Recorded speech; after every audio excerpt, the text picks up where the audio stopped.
Live from the world's capital markets, here are the latest financial headlines brought to you by News Factory. Hello and welcome to Thursday's Daily Financial Digest. And here's what's making the headlines in the markets today.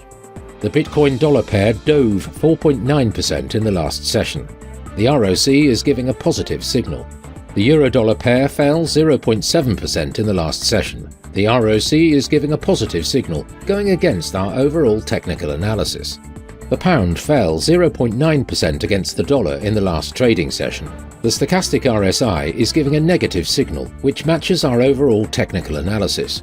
The Aussie dollar price remained largely unchanged in the last session. The MACD is giving a positive signal. And now let's hear what our chief analyst picked up for us today. TomTom will shed around a tenth of its global workforce, the Dutch navigation and digital mapping company said, as it steps up its automated map-making capability. The Eurozone unemployment rate was unchanged at its record low of 6.8% of the workforce in April, the European Union's Statistics Office Eurostat said.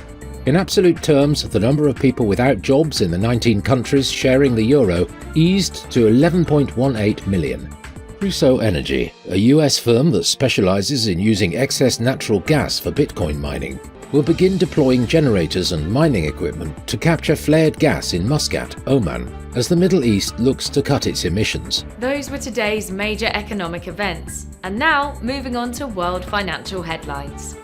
The US ADP employment change will be released at 12:15 GMT, Australia's exports at 0130 GMT, the French 10Y bond auction at 0850 GMT. Japan's 10Y bond auction will be released at 0335 GMT. Spain's unemployment change at 0700 hours GMT. Australia's trade balance at 0130 GMT. We hope that you've enjoyed Thursday's Market Outlook. On behalf of all of us here, we wish you a productive trading day.